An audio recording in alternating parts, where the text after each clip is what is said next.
Welcome back to Klepper's Corner. Today in history, the only show where we take one single square on the calendar and discover that it wasn't just sitting there minding its own business. Oh no.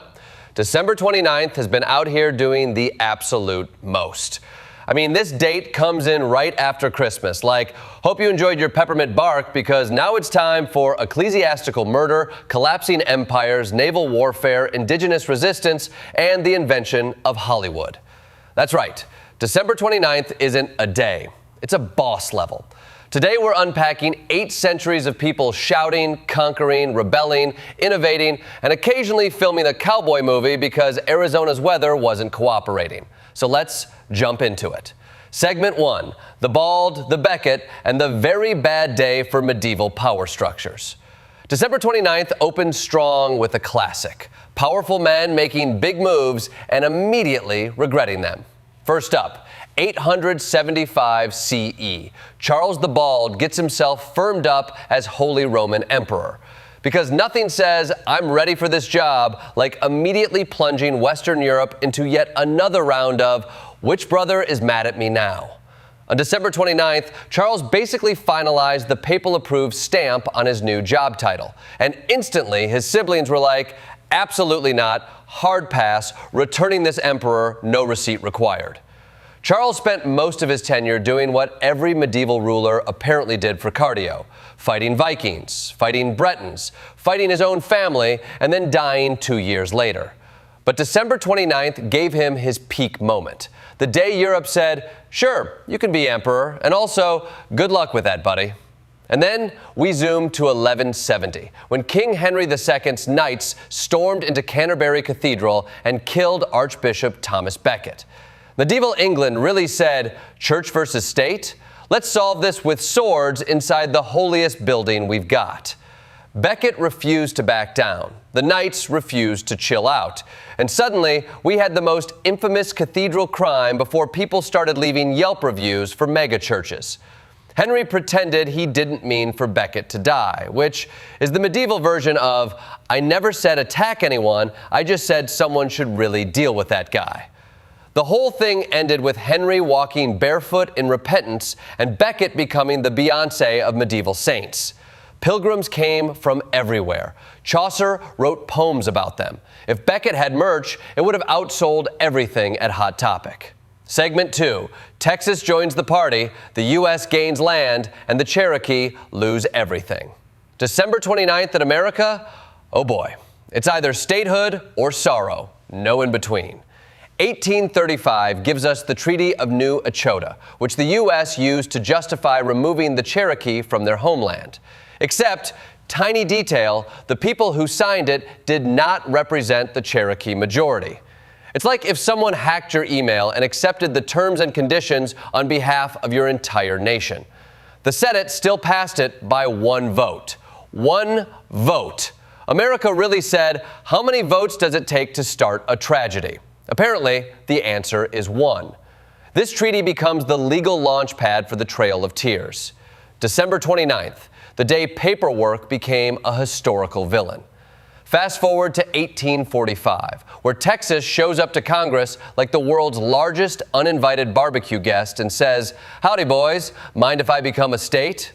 And America, never one to resist a dramatic plot twist, says, sure, and instantly starts a war with Mexico and accelerates the timeline to the Civil War.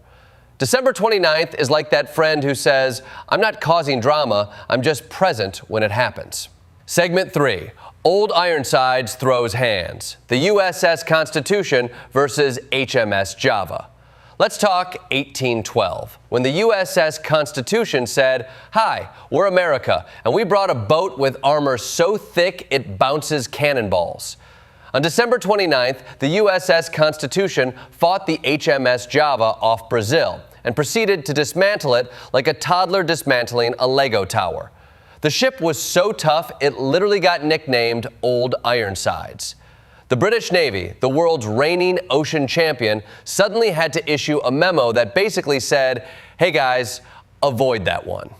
Imagine being so good at your job, your enemy says, please don't engage. That's peak resume energy. Segment 4, Wounded Knee, the day the frontier ended.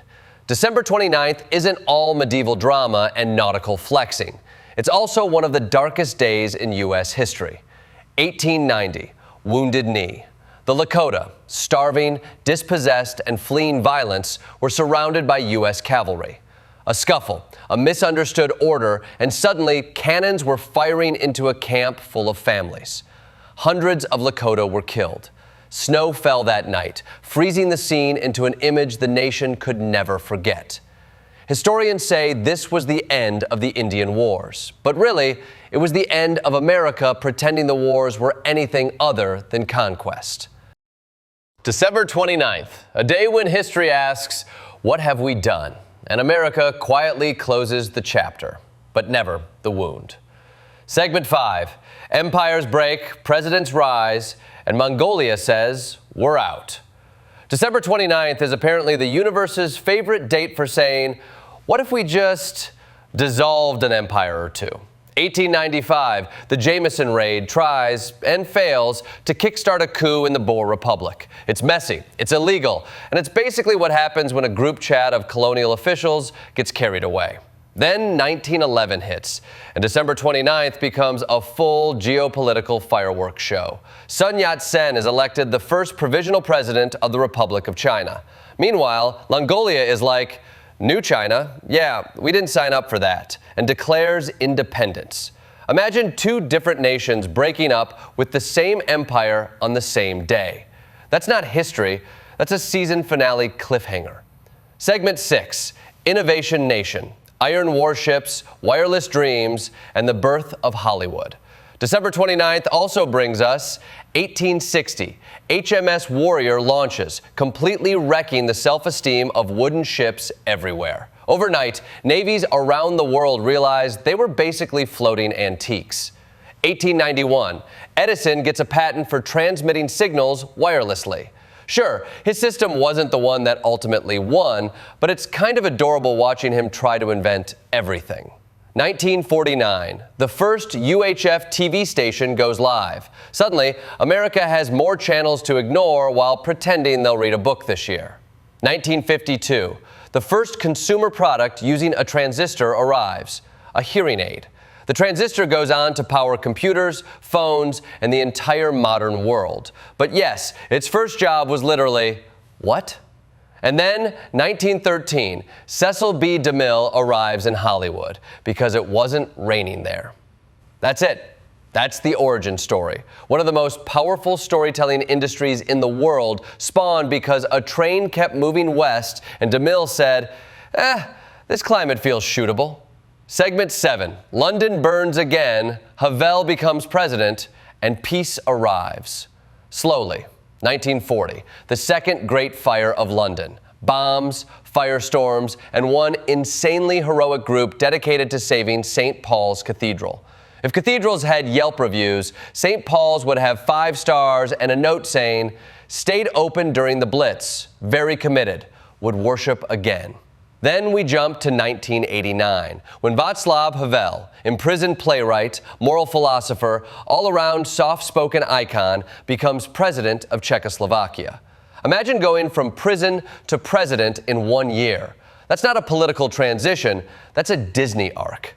And then the peace accords. 1996, Guatemala's civil war ends. 1998, Khmer Rouge leaders apologize. It's not closure, but December 29th tries its best to nudge humanity towards something gentler. Segment 8, Births, Deaths, and the ever-reliable calendar of mortality.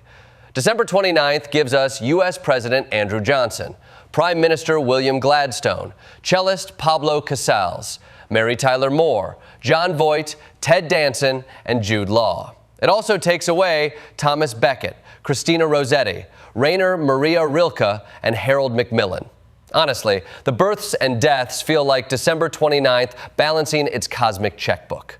In conclusion, December 29th is that kid in school who quietly does extra credit every day and then accidentally triggers a revolution. It's a day of coronations, assassinations, massacres, inventions, films, presidents, coups, civil wars ending, and television beginning. It's a reminder that history isn't shaped by steady progress. It's shaped by big swings, bold moves, bad decisions, and the occasional train ride that leads straight to Hollywood. December 29th shows us everything humans are capable of: the brilliant, the brutal, the hopeful, and the catastrophic, all packed into one date that refuses to be ordinary.